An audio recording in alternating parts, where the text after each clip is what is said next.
Olá, irmãos, olá, amigos. Um prazer estar novamente aqui na Escola Bíblica Dominical da Primeira Igreja Batista em Santa Teresa.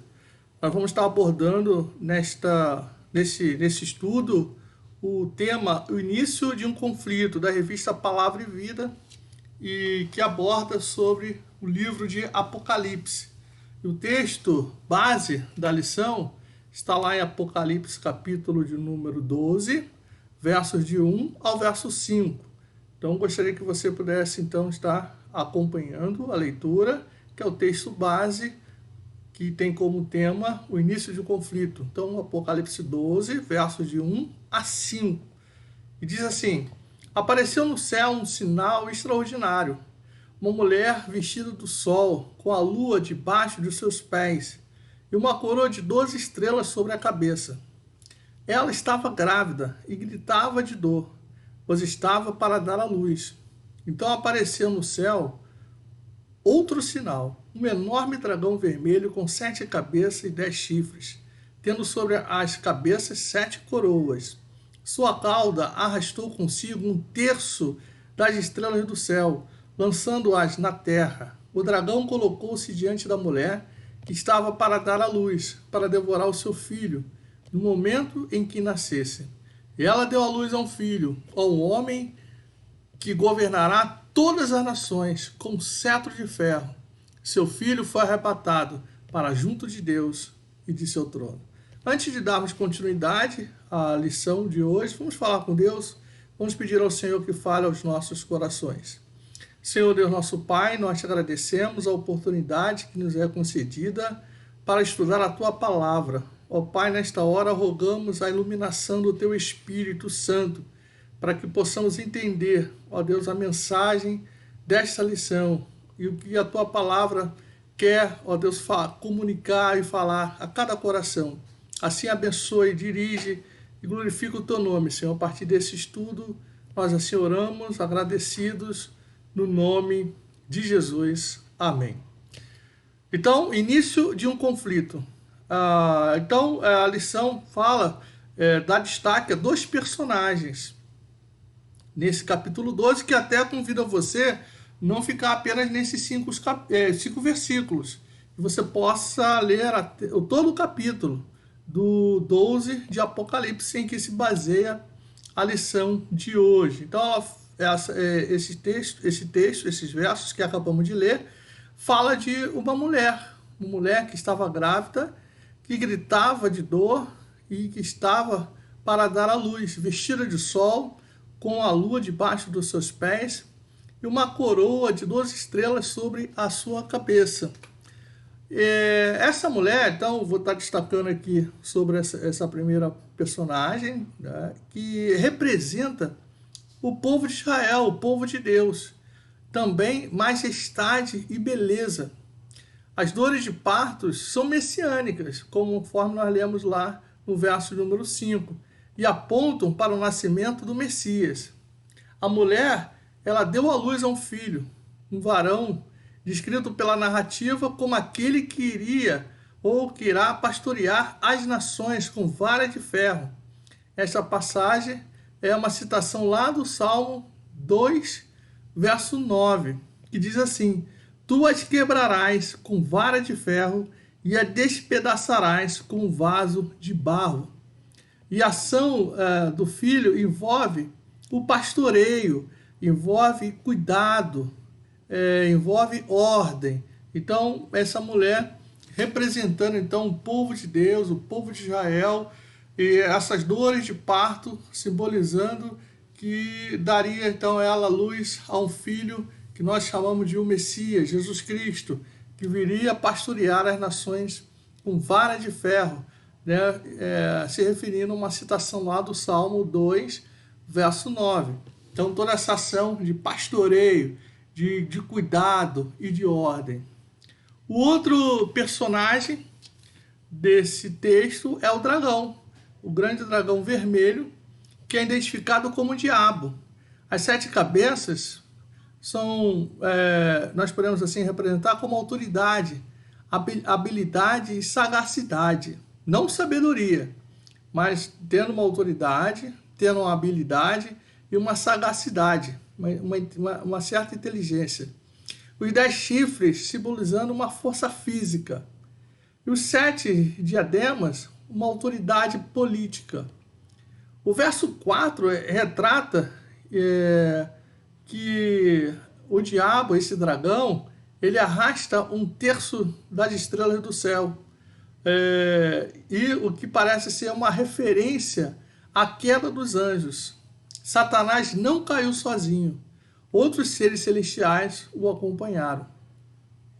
Assim como a ação do Messias, que viria, né, pastorear e assim implementar a ordem, a ação do dragão visava a destruição e caos. Eu lembro daquele verso que nós vemos lá em João. Eu vim para que tenham vida e vida abundância. E o ladrão, diz lá também em João 10, que não vem senão para matar, roubar e destruir. O grande dragão, o dragão, é uma antiga serpente, o diabo, Satanás, sedutor do mundo e chefe de um grupo de anjos decaídos, demônios. Nós podemos também chamar, né, esse dragão do acusador. A antiga serpente retratada lá em Gênesis 3, 14 e 15. A palavra diabo vem do grego diabolos e pode ser também traduzido como caluniador e difamador.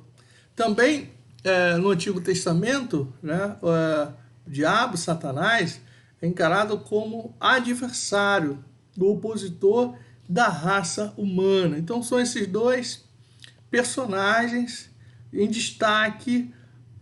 Depois tem o outro, que nós vamos estar falando também, que é Miguel, mas são os personagens centrais desse capítulo 12 de Apocalipse.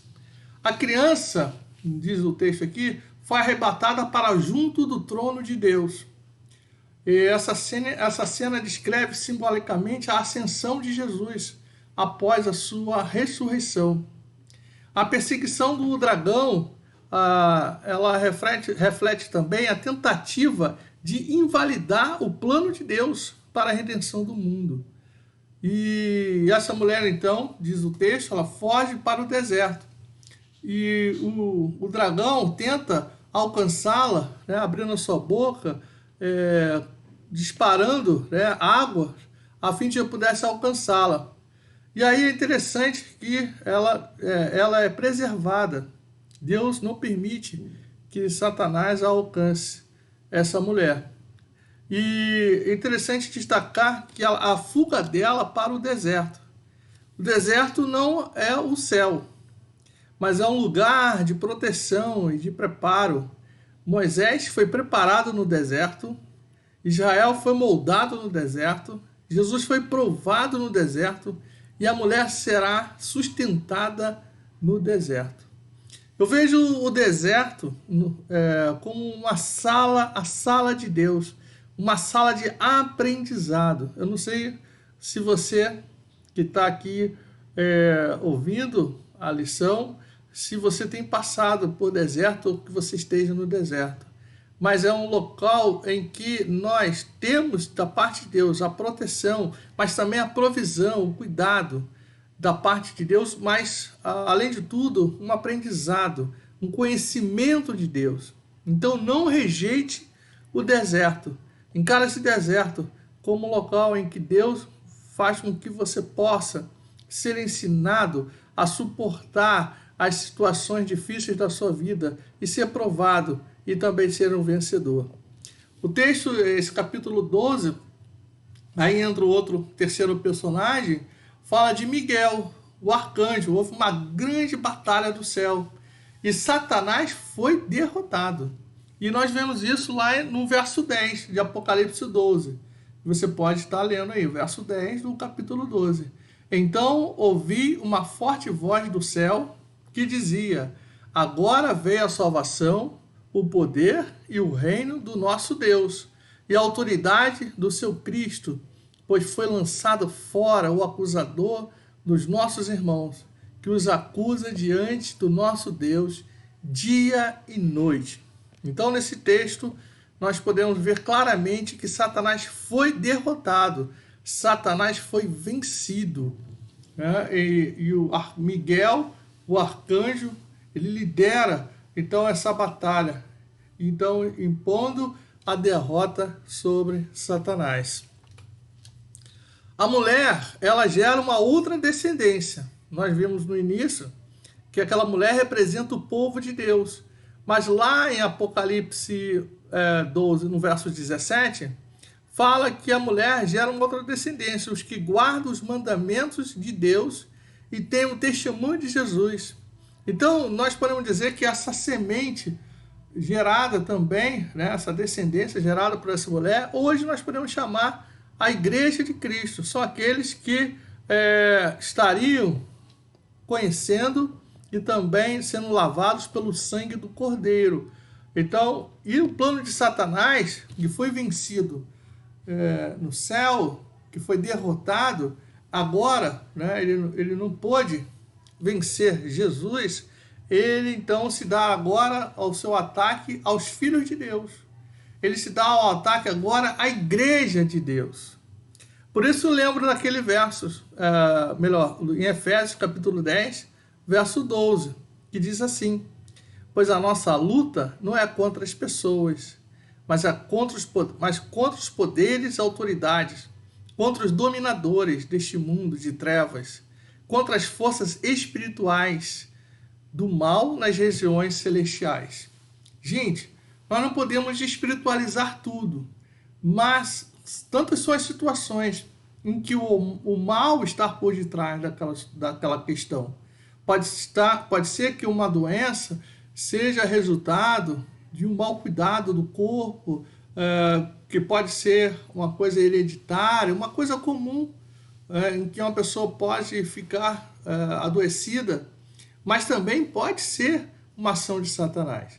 Aquela questão na sua igreja, ou na sua casa, ou no seu trabalho, e nós não sabemos o que pode estar por detrás daquilo. E daí nós precisamos, então, pedir ao que era Deus: discernimento de espírito. E esse é um dom.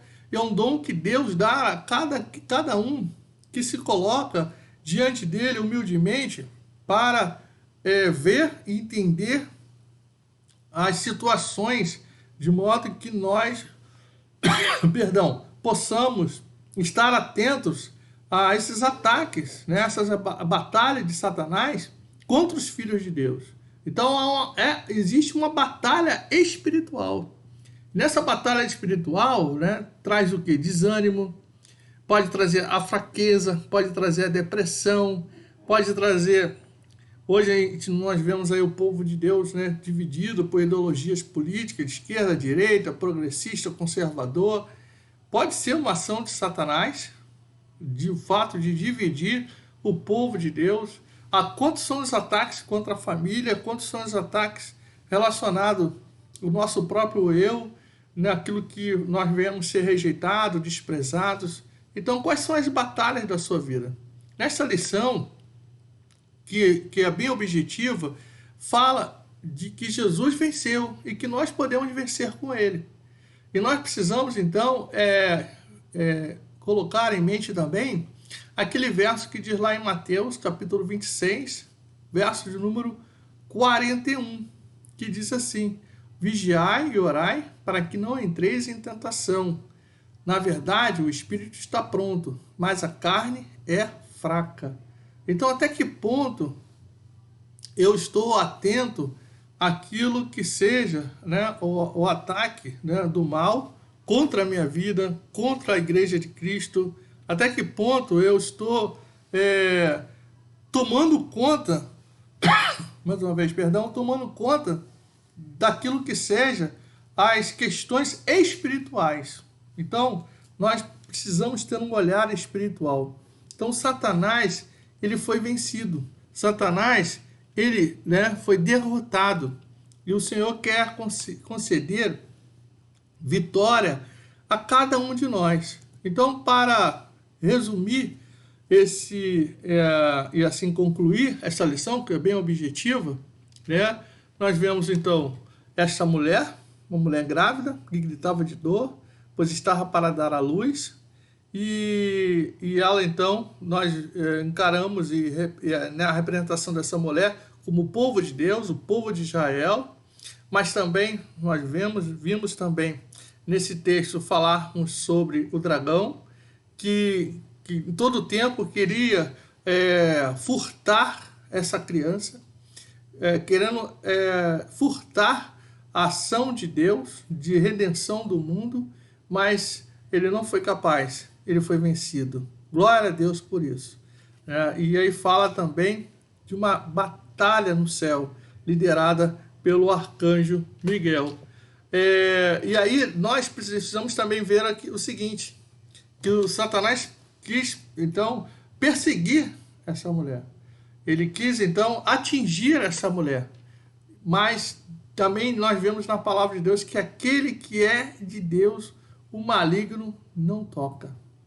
Então, nós precisamos, apesar de toda a ação, né, do adversário, de Satanás, do diabo, querendo também invalidar a obra de Deus em nossa vida, e nós precisamos também entender que aquele que é de Deus, da mesma forma que Satanás não teve condições de alcançar essa mulher, não teve a condições de alcançar o povo de Deus, nós precisamos entender também que Deus não permite que o diabo toque naqueles que são lavados, redimidos pelo sangue de Jesus.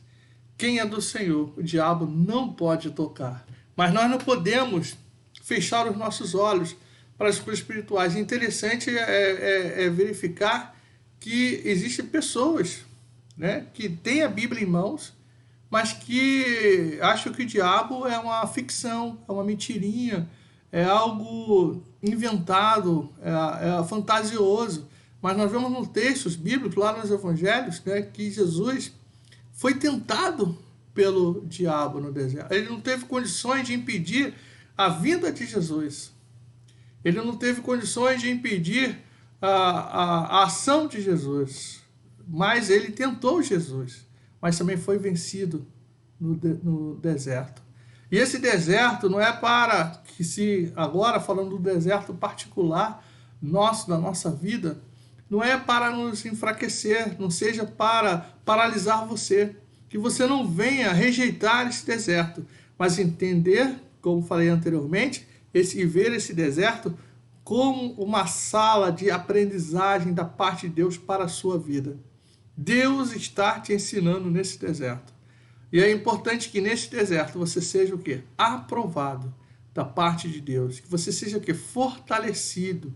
Que você possa adquirir firmeza, experiência, visão, condições de poder, então, superar todas as dificuldades. Da mesma forma como você venceu lá atrás, Deus também há de conceder vitória a você, no nome de Jesus.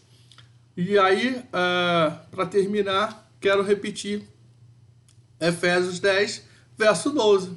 Pois a nossa luta não é contra pessoas, porque como Satanás não pôde vencer o Cordeiro, não pôde impedir a ação redentora de Jesus, a batalha dele agora a guerra dele é contra os filhos de Deus, é contra a igreja do Senhor Jesus.